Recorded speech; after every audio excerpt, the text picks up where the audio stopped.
इस मुल्क के अंदर एक सड़क सीधी नहीं, एक सड़क नहीं बना सके पिछले 25 सालों में। यूपी के अंदर 6 नए एयरपोर्ट बन रहे हैं। अब अमृतसर का अलग एयरपोर्ट है, जयपुर का अपना एयरपोर्ट है, हर स्टेट के अंदर 6-6 एयरपोर्ट है। लेकिन यहां पे आप मुझे बताएं पिछले 25 सालों में कोई नया एयरपोर्ट बना हो, कोई नई सड़क बनी हो। हाँ, 1960s में बनाया था जब ये तरक्की। महंगा आटा, सस्ती जान, एक के बाद दूसरा बहरान, ना रोटी कपड़ा और ना कोई मकान, लाखों मायूस और करोड़ों परेशान। चीमा साहब, परसों मोदी साहब ने जाके कलकत्ता में एक अंडर वाटर टनल का इफ्तिताह किया है, और मैं उसके बाद बताना चाहूंगा कि उस पर खासियत क्या है। उस टनल की 4.8 किलोमीटर की टनल है, 9 feet deeper than the level of the river. India ने डेवलपमेंट के मामले में एक बहुत ही पॉजिटिव स्टेप उठाया है और कतर का एक वर्ल्ड रिकॉर्ड तोड़ दिया है। इंडिया ऑलमोस्ट 10,000 किलोमीटर हाईवे हर साल ऐड कर रहा है। मैं जब भारत के अंदर वहां मौजूद था, $10 बिलियन का सेमी कंडक्टर का प्लांट लग रहा है गुजरात के अंदर। $10 बिलियन उसकी लागत होगी। कमाल क्या होगा, 100 दिनों के अंदर अंदर वो कंप्लीट होगा। 100 दिनों के बाद वो ऑपरेशनल होगा। वेलकम बैक टू पुराना पाकिस्तान, जहां से मैं अबूधाबी, दुबई और दिल्ली एयरपोर्ट देख के आया, चंडीगढ़ देख के आया, मुझे वहां फ्यूचर नजर आ रहा है। जो गांव के उनके रोड थे, जो जिसे कहते हैं ना रूरल रोड नेटवर्क जो था, वो तकरीबन जो है वो कोई 4 लाख किलोमीटर था 2014 में, और अब वो कोई 7.25 लाख किलोमीटर नरेंद्र मोदी के दौर में हो चुका है। इंडिया का रोड्स का इंफ्रास्ट्रक्चर 2024 से पहले तक अमेरिका जैसा वो लोग कर लेंगे। कि पाकिस्तान के साथ भारत को कंपेयर ना किया करें, मैं समझता हूं वो बात उनकी काफी हद तक ठीक है। अब उनको कंपेयर मैंने करूंगा वेस्टर्न सिविलाइजेशन के साथ, अमेरिका के साथ। अब जो मैंने दिल्ली एयरपोर्ट के ऊपर देखा है और जो चंडीगढ़ के अंदर चीजें मैंने देखी हैं चीमा साहब, वो चीजें अब अमेरिका के अंदर भी नहीं हो। और हम लोग सालों से घास खा रहे। मैं अभी तक जितने एयरपोर्ट्स पे सबसे ज्यादा गया हूं, जिसको मैं सबसे ज्यादा लग्जरी कंसीडर करता हूं, लग्जूरियस कंसीडर करता था, वो कतर का जो था दोहा एयरपोर्ट का, उसका बिजनेस लाउंज को मैं समझता था कि that is an extreme of luxury. लेकिन मेरी आंखें बिल्कुल खुली की खुली रह गई जब मैंने न्यू दिल्ली के अंदर उनका बिजनेस लाउंज देखा। इंडिया ने 75 किलोमीटर लंबा हाईवे बनाया है, वो भी सिर्फ और सिर्फ 5 दिनों में। और ये रिकॉर्ड पहले कतर के पास था, जो कि अब इंडिया के पास है। और ब्यूटीफुल, अमेजिंग। मैं I can not express my feelings कि आप उसको देखकर ये अंदाजा लगाते हैं कि how this country is moving forward to compete to the rest of the world. बात बड़ी दुख और गम की है। हालात ऐसे कि दुनिया हम पर हैरान, कर्ज के नीचे दबी है पूरी कौम की जान। गुर्बत मुझे नजर आई है इस वक्त। मैंने इस दफा मैं उतरा हूं। भारत के विकास की चर्चा करते समय कई क्षेत्रों में प्रगति देखने को मिलती है। यहां कुछ मुख्य क्षेत्रों की चर्चा की जा सकती है। 1. आर्थिक विकास। भारत की आर्थिक वृद्धि में वृद्धि और सुधार के कई क्षेत्रों में हुआ है, जैसे कि उद्योग, वित्तीय सेवाएं और बाजारों की वृद्धि। 2.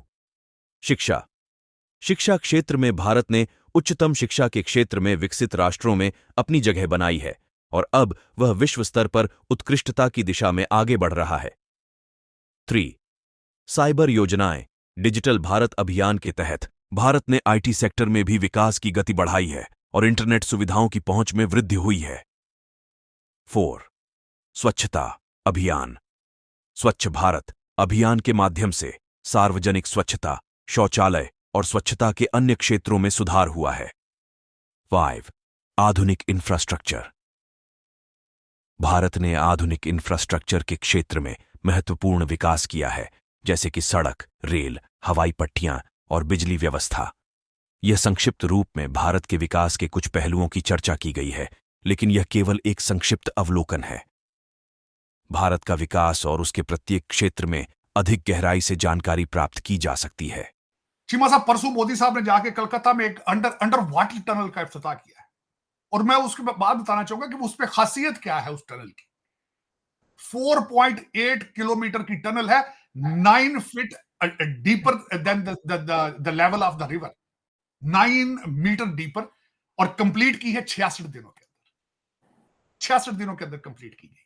मैं जब भारत के अंदर वहां मौजूद था, $10 बिलियन का सेमी कंडक्टर का प्लांट लग रहा है गुजरात के अंदर। $10 बिलियन उसकी लागत होगी। कमाल क्या होगा, 100 दिनों के अंदर अंदर वो कंप्लीट होगा। 100 दिनों के बाद वो ऑपरेशनल होगा। तो चीमा साहब, ये मुझे बिल्कुल, मैं इस बात पे, ये मैं सर्टिफिकेट इस वक्त लेकर आया हूं या देकर आया हूं कि वाकई ही sun will be rising from India. कौम के अंदर मैं एपेटाइट देख कर आया हूं। कौम के अंदर मिडिल क्लास की तालीम देख कर आया हूं। मैं हमेशा आपको ये कहता रहा हूं कि भारत का सबसे बड़ा वेपन जो है इंटरनेट, उनका institute of technology, Indian Institute of technology है, जो कि बहुत रैपिडली तरक्की कर रहे हैं। जिस तरीके से वो, और दूसरा मेरे लिए एक और बड़ी आनर की बात है चीमा साहब कि मैं वापस जा रहा हूं to deliver a lecture on geo economics and geo politics पे Indian Institute of Management. I will be going back in May. तो लेकिन ये कि चीमा साहब, जो मैं अपनी फीलिंग्स लेकर आया हूं, मैंने आपसे वो शेयर की हैं। दूसरा, जब बात करते हैं कि हम आगे कहां जा रहे हैं, पाकिस्तान के अंदर चेंजेस, आप जाहिर है हम पाकिस्तान को भी टच करते हैं। मेरा मादरे मिल्लत है, मेरा होम कंट्री है। मेरा होम कंट्री तो America, but it's my mother country Pakistan. नई उसमें जो हमारी कैबिनेट है, नई असेंबली है, उसने अपना हल्फ उठाया है। शहबाज शरीफ साहब ने सलूट कर दिया है आर्मी चीफ साहब को। और जो आपकी नई असेंबली है, जो इलेक्टेबल उसमें आए हैं, उसमें सबसे बड़ी सिग्निफिकेंट बात यह आई है कि 4 साबिक वजीर आजम इस दफा असेंबली में है, 4 साबिक स्पीकर इस असेंबली में है, 3 साबिक सदर इस असेंबली में है।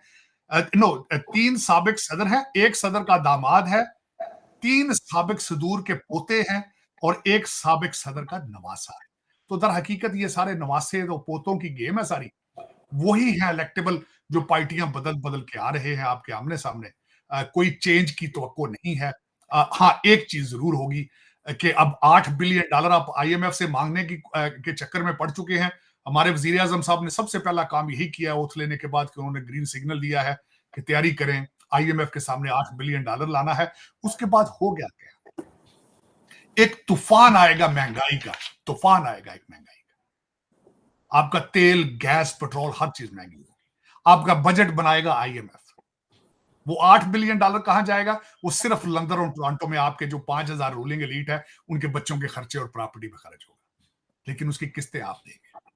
आपके गुर्दे, पहले एक गुर्दा दे दिया गया पिछली दफा, अब दूसरा गुर्दा जो आपका बचा है वो साइन करेंगे वो। मेरे ख्याल में ये आपका मुस्तकबिल है। जो दुनिया के बारे में ओवरऑल आपको बताऊं तो सबसे बड़ी खबर कल परसों की यह है कि रशिया और चाइना चांद के ऊपर एटॉमिक रिएक्टर बनाने का प्रोग्राम बना रहे हैं। और आप क्या कर रहे हैं? आप जिहाद की तैयारी कर रहे हैं, जो कि आपके माजी में आपके आबाओ अजदाद ने कभी नहीं किया था। आपको जिहाद के पूरे स्पेलिंग नहीं आते। आपने आज तक पठानों अरबों के सामने जिहाद नहीं किया। आपने ब्रिटिश के खिलाफ जिहाद नहीं किया। आप TTP के खिलाफ जिहाद नहीं कर रहे। आप अपनी जहालत के खिलाफ जिहाद नहीं कर रहे, गुर्बत के खिलाफ जिहाद नहीं कर रहे। लेकिन ड्रामा क्या है? गाजा के लिए हम जिहाद करेंगे, गाजा के लिए जिहाद। तुक के साथ ही मैं कहूंगा चीमा साहब, जो सदर जियाउल हक ने फसल बीजी थी डॉलरों के लिए, अफगानिस्तान के ड्रामे के लिए, वो पक के तैयार हो चुकी है। वो कभी किसी खातून के कपड़े के ऊपर हलवा लिखा हो तो वो उसके पीछे पड़ती है, कभी किसी के पीछे पड़ती है, कभी किसी के पीछे पड़ती है। यही मुकद्दर है आपका। Practically you have never made Pakistan, और आज भी आप सिर्फ पाकिस्तान फाइलों में मौजूद है। Practically it doesn't exist. ये सारा फेक सिस्टम, हाइब्रिड सिस्टम, और people have no clue what is their direction. कोई पता नहीं आज तक कोई मैं कल भी एक किसी के साथ बैठा था बड़ी इंपॉर्टेंट मीटिंग में, तो मैंने उनसे पूछा था कि आप ज्यादा पाकिस्तानी अपने आप को समझते हैं, पाकिस्तान में आप बड़े असर रसूख रखते हैं। मुझे आज भी अगर कोई एक आदमी का नाम बता दें जो पाकिस्तान को बचाने की सलाहियत रखता हो, या बचा सकता हो, या कुछ कर रहा हो पाकिस्तान बचाने के लिए, तो वो जवाब देने से कासर थे। मेरे कान उस आदमी का नाम सुनने के लिए तरस रहे हैं। लेकिन अफसोस के साथ है कि Pakistan has no directions, no currently मुझे कोई पॉलिसी नजर नहीं